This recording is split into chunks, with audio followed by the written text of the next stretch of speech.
If the holy being was postulated in order that in it duty might have its validity, not as pure duty, but as a multiplicity of specific duties, then this again must be dissembled, and the other being alone must be holy insofar as only pure duty has validity in it. Pure duty has also, in point of fact, validity only in another being, not in the moral consciousness. Although in the latter it seems that pure morality alone has validity, the position must be put in another way, for it is at the same time a natural consciousness. In it, morality is affected and conditioned by the sense nature, and is therefore not free and independent, but contingent on free will. In it, however, as pure will, morality is contingent on knowledge. Morality, therefore, in and for itself, is in another being.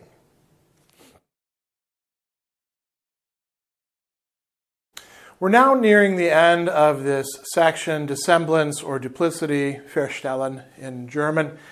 And here in paragraph 627, Hegel is once again having the moral consciousness, as it's sort of blundering through its attempts to try to live up to that, to be genuinely moral, articulate itself once again in relation to this holy being, this heiliges Wesen.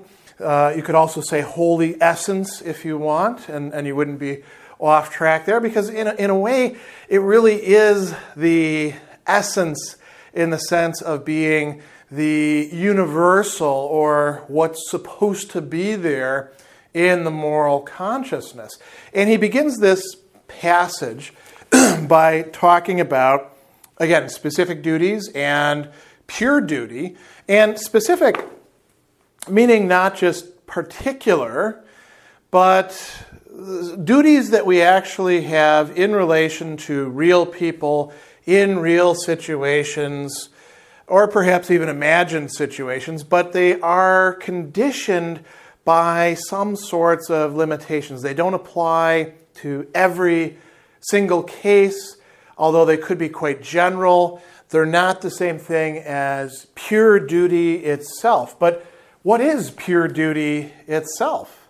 We saw other people struggling to articulate that. Even Kant himself provides us with something that's rather formal and abstract, and you might even say, in some respect, hostile to or dismissive of the real reality, the actuality, the moral consciousness and its world that we live within. So Hegel says, if the holy being was postulated in order that in it duty might have its validity, its Geltung, right? It might be worth something. It might be valid in some way. Not as pure duty, but as a multiplicity of specific duties, the kind of duties that we actually do have as human beings. This then again must be dissembled. This must be verstellt, right? It must be, and we think about what this verstellen means. You've got the stellen, the setting forth, right? The structuring. And instead of for, which would be representation or representing, right? It's one thing representing another. Verstellen, you're setting it out wrongly. You're deforming it in some way. You're introducing what later on somebody might call ideology, right? So he goes on and he says, this must be dissembled, and the other being alone must be holy insofar as only pure duty has validity in it. The other being this holy being. And this is in a beyond, right? One of the peculiarities of human existence is that we don't just stay with our actuality. We can think beyond it, and we can even feel beyond it, right? We can place ourselves beyond the reality, the phenomenal world that we are encountering, the bit of it that we actually pay attention to and register. We can find something like this that, strictly speaking, doesn't exist, but can matter more than the things that actually do exist. And then the question is, well, what sort of relationship do we have with that? How do we conceive of ourselves in relation to it? So he goes on and says, pure duty has, in point of fact, validity only in another being, only in this holy being, not in the moral consciousness of the actually existing person. So he says, although in the latter it seems that pure morality alone has validity, the position must be put in another way. If the moral consciousness is going to be moral, it has to be by recognizing pure duty, but it can't have pure duty within it, so to speak, as constitutive of its entire structure of motivation. Why not? Because as Hegel is going to say, it is affected, its morality is affected and conditioned, bedingt, right, by the sense nature, by sensibility, Sinnlichkeit, the entire range of what we call the sense nature, sensibility, our lower level of engagement with the world, and indeed engagement with our own selves, insofar as we are bodies and we can think of ourselves in that way. We'll put that aside for the moment. And so what does he mean by this sensibility? Well, you think back again to Kant. And because in Kant this takes on a particular starkness. So it's not as if Kant originates this idea completely. There's plenty of people before him that are contrasting sensibility against, rationality. You can see that going all the way back to Plato with the appetites versus reason. But in Kant, we get that this sensibility, this sensuousness part of our nature, the phenomenal part of what it is to be a human being, is always conditioned by its desire for happiness, by our desires, inclinations, instincts, however you want to put this. We have some sort of orientation, some sort of drive. And that keeps us, as we've seen in these previous paragraphs, from being purely moral, from being entirely duty-driven, duty-recognizing even. We have an almost infinite capacity for self-deception, of telling ourselves that by following self-love or some inclination, we're actually doing the right thing. So he says, in the moral consciousness, morality is going to be conditioned by the sense nature, and is therefore not free and independent. Not free and independent. What is free? Free will. And we're going to come back to that in a moment. Then he says, in it, meaning the holy being, as pure will, meaning the will that is in fact pure, morality is contingent on knowledge, on Wissen. So he says, morality, therefore, in and for itself is in another being. The moral consciousness doesn't really have morality in and for itself. It's rather in this other holy being. That's a problem. Now let's come back and talk a little bit about this distinction that's being made here between a pure will and a free will and how this affects things. In the next paragraph, the pure will is going to get discussed a little bit more. So we'll come back to that. But this is an interesting thought to think, isn't it? Morality is being made contingent upon free will. What does that mean? Now, one way of reading this would be to say, well, unless you actually have freedom to choose, we can't really hold you responsible. We get the old freedom and determinism and whether you can be punished or rewarded discussion, or praised or blamed, right? That's true. That's important, but that's not what Hegel's actually talking about here. So what is he on about in discussing this? It's up to us, because we do have free will as moral consciousness, to decide whether we want to do the right thing or not, whether we want to incline ourselves towards what our desires bid us to do, or whether we choose instead to use that free will, which is free precisely because it can turn itself, as Augustine, as Anselm, and so many other theorists of the will before us, and even those who didn't call it will, like Epictetus, or even Aristotle with proeresis, recognize we have this capacity to turn ourselves towards one thing or another. We could turn ourselves towards morality. We could turn ourselves towards recognizing what pure duty requires of us. But we don't have to. As a matter of fact, much of the time we don't. as Kant points out, right? And so there's a double contingency introduced here, a Zufälligkeit, right? It could work out or it could not work out. On this side, we have free will. On this side, we have knowledge. In both senses, morality is made something contingent, and that's a problem.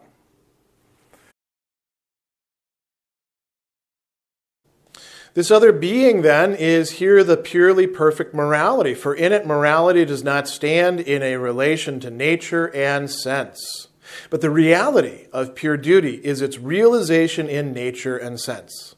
The moral consciousness attributes its imperfection to the fact that in it morality has a positive relation to nature and sense because it holds that an essential moment in morality is that it should have a negative, and only a negative relation to them.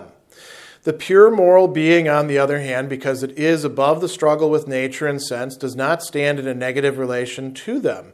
Therefore, in fact, there remains for it only the positive relation to them. That is, just what a moment ago was, qua imperfect, held to be immoral. But a pure morality that was completely separated from reality and so likewise was without any positive relation to it would be an unconscious, unreal abstraction in which the concept of morality, which involves thinking of pure duty, willing and doing it, would be done away with. Such a purely moral being is therefore, again, a dissemblance of the facts and has to be given up.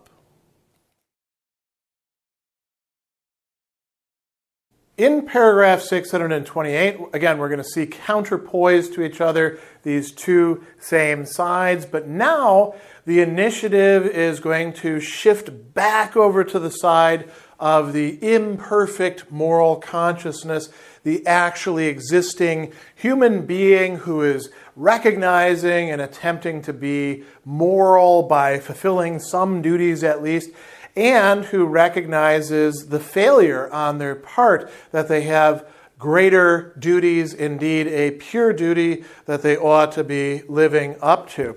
And so Hegel begins this by saying, this other being, what is the other being? The holy will, if you want to use a Kantian formulation. We could call it the perfect morality epitomized or embodied, if that metaphorical language wasn't a little bit misleading. We could just say it is the abstracted, Hegel's going to use this term abstract, this abstracted pure morality that has been given a kind of agency, but now it's going to show us that that notion of agency is actually off base here. Agency in its real sense lies on the side of the imperfect moral consciousness.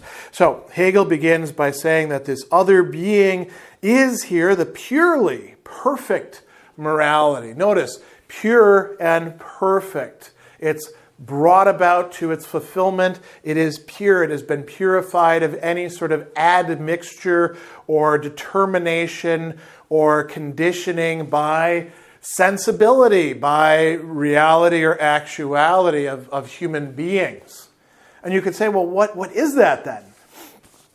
Well, it may in fact be a bit of an abstraction, or to jump ahead to somebody else who drew on Hegel, maybe something of a spook, right?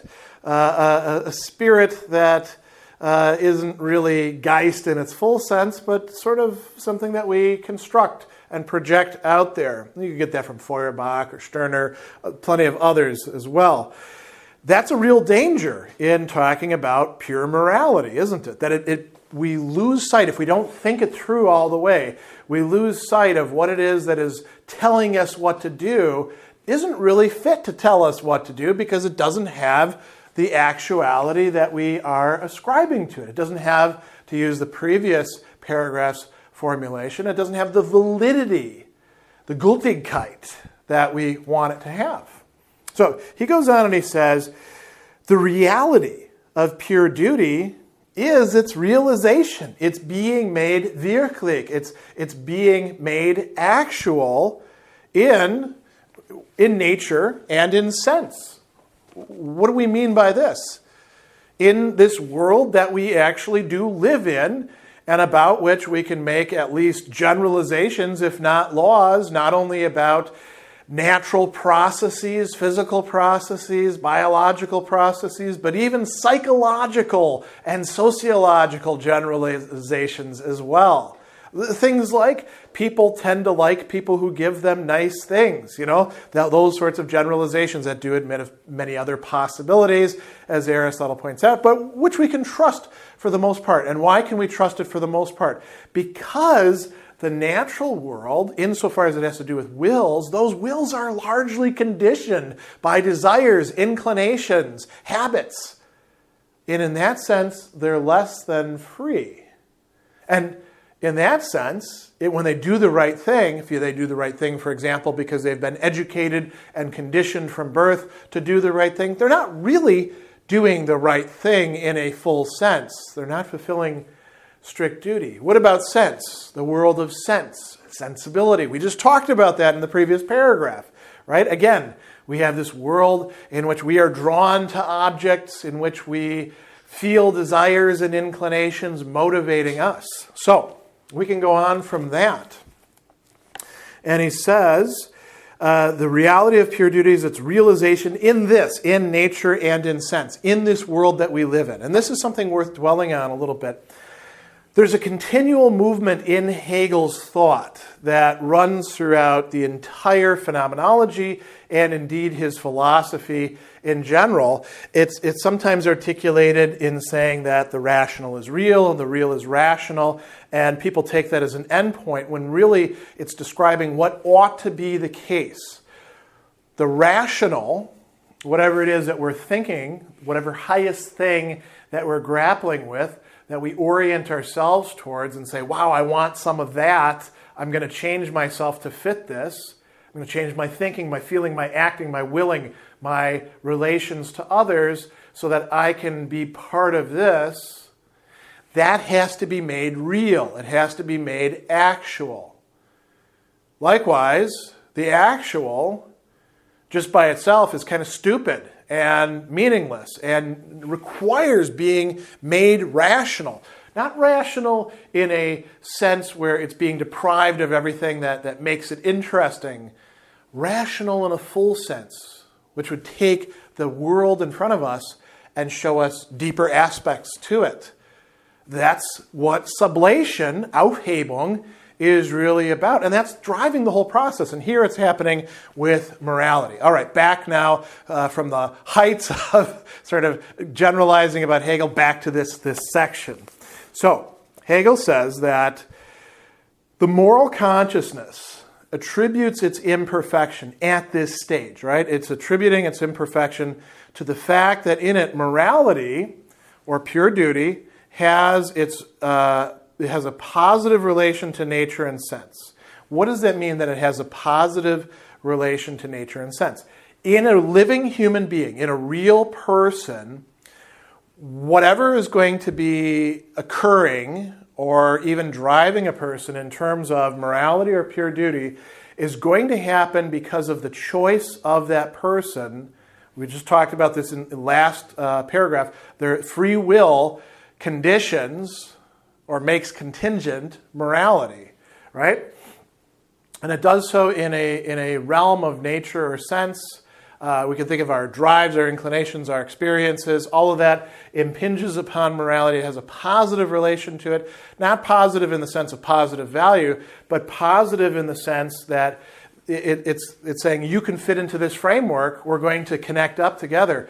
But then that means that the morality is actually imperfect. It's not really fully brought about. On the other hand, for the moral consciousness, he says, the moral consciousness holds that an essential moment in morality, we've seen this from the very start, is that it should have a negative and only negative relationship to them, to nature and sense. It should be saying, no, don't follow your inclinations. No, don't follow self-love. No, don't worry about the esteem of other people. No, it's giving a no over and over and over again. And then it's saying yes to something purely formal, something generalizable beyond the general to the universal, right? And that's this negative relation. It's imposing a no on nature and sense and saying, if you mix it up with that, you're screwing it up completely. What about the other side? So Hegel then says, the pure moral being, because it's above the struggle with nature and sense. Now, why is he talking about struggle there? Struggle is exactly what the moral consciousness experiences. This is why it has to determine its own free will. Am I going to do what duty bids me to do, or am I going to do what feels good, if we want to use just one formulation, or what's going to pay off for me? I can't have both. I can tell myself I can have both, but I'm lying to myself then. My will has to choose, and it has to choose in struggle. So the perfect will doesn't struggle like that. It has what seems to be a purely negative relationship to nature and sense, but it has a purely positive relationship with morality. Right? It says it doesn't stand in a negative relation to them, to nature and sense, because it doesn't struggle against them. There's only a positive relation, and what was qua imperfect held to be immoral. So insofar as it emerges into the world, you have to do a sort of thought experiment here. The holy will intrudes itself into our screwed up phenomenal existence where we all have these contradictory motives and we're kind of a mess. And this one is perfect. It comes in, you might, have the heavens open up and that angels singing kind of sound, however you want to imagine it, right? Could just be some guy on the street who happens to be morally perfect, right? Like that song, What If God Was One of Us, right? That was so popular years back. And that's what we're talking about here. We're talking about pure morality embodying itself now within the world, and it can't do wrong. It can't do anything bad. It's interesting because the incarnation, this is a bit of a side note, made Christian authors have to think about this quite a bit. You've got this Jesus character showing up who Christian theologians and philosophers are saying is not just the Son of God, but God incarnate. And the question is, could God, first let's start a general question, could God take away any sort of bodily existence, do anything that was ever wrong? Could God lie to you, for example? Or could God, tell you that wrong is right? And the standard Orthodox approach to this is no, because then God wouldn't be God, right? There's something about the divine nature that doesn't do that. But now mix a body into it. Take what Kierkegaard is later going to call the intrusion or the breaking in of the eternal into time, right? Through this person. Could that person do the wrong thing? Could that person even be tempted to do the wrong thing? This is a live question that Hegel's going to talk a little bit more about once we get to the religion section, and definitely in his lectures on the philosophy of religion. And it's worth thinking about here. Or, now to come back to the Hegel text, must we conceive of the intrusion of the holy will into the world as something like a programmed algorithm or robot that cannot do otherwise, precisely because of its own goodness? Now, notice what Hegel says here. He says, there remains only the positive relation, right? A pure morality that was, as he says, completely separated from reality, and so likewise was without any positive relation to it. Notice the terms he's going to use here. Would be an unconscious, unbewusst, right? Not knowing. Remember, knowledge in the previous paragraph was what morality was being made contingent on. Wissen, right? So unbewusst, a unconscious, unreal abstraction in which the concept of morality. Now notice what Hegel's going to say here. The concept of morality, the Begriff, the very actuality, the living spirit of morality. What does it involve? It involves the human being thinking. It involves the human being willing. It involves the human being acting. and then repeat the cycle over and over and over again. Every single one of those is integral to what it means to be a moral agent. You cannot be a moral agent if you don't have to think about it. If it's totally set out in front of you and it's perfectly clear and you just follow along with that. You cannot be a moral agent without also willing, which involves some sort of freedom. You cannot be a moral agent without acting, and you must act within an actuality and with a being that is shot through with worldliness and with what Hegel here is going to call nature and sense. So, what do we find? He says, such a purely moral being, what we've been projecting here, is again a dissemblance of the facts and has to be given up. How are we going to give it up? That's the question ahead of us.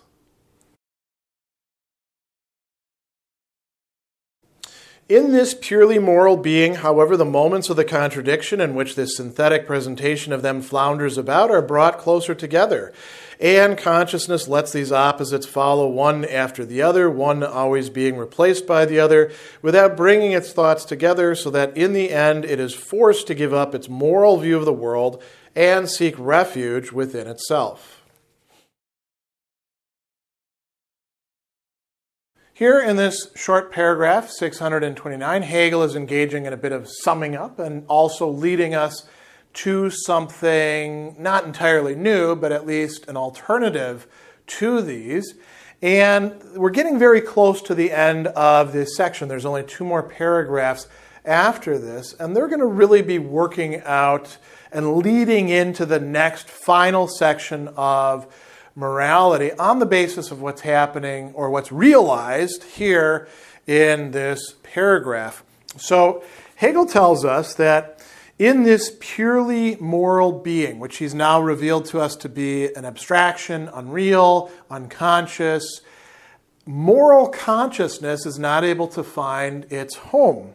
He says instead, the moments of the contradiction, which is in German Widerspruch, right? We have an actual contradiction going on here, but it's not a contradiction that's productive in the sense of, thesis, antithesis, synthesis. The one contradicts the other, leads to the final synthesis of all of these. As a matter of fact, he's going to use this term, synthetic here. Instead, what we have is, you might say, an escape route. Consciousness realizes that it can't do what it wanted to do with these determinations, with what he's going to call the moments of this contradiction. So he says, in this purely moral being, the moments of this contradiction in which this synthetic presentation of them flounders about. We're going to come back to that. They're brought closer together. And consciousness, in bringing them closer together, now enters into this, you might say, indeterminable period of going back and forth until finally it's going to say, I can't do anything with this. But it has to go through that labor of trying to bring them, you might say, almost like bending a steel bar to bring it closer and closer, but it's actually a steel bar that has magnets. Let's pretend that they're magnets with opposed ends, and it gets tougher to bring them together. They're the same end, rather. The positive repelling the positive, and it goes back and forth, and you go from one to the other. That's what's happening here.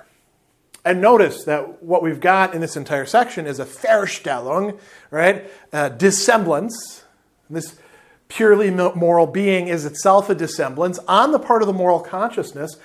And we have a Vorstellen, right? We have a representation also carried out by the moral consciousness. So there's a lot of work that the moral consciousness is doing here without realizing it, without taking stock of it. Instead, it thinks that it's exploring these ideas, which are really its own ideas, and not realities out there somewhere that it is contemplating.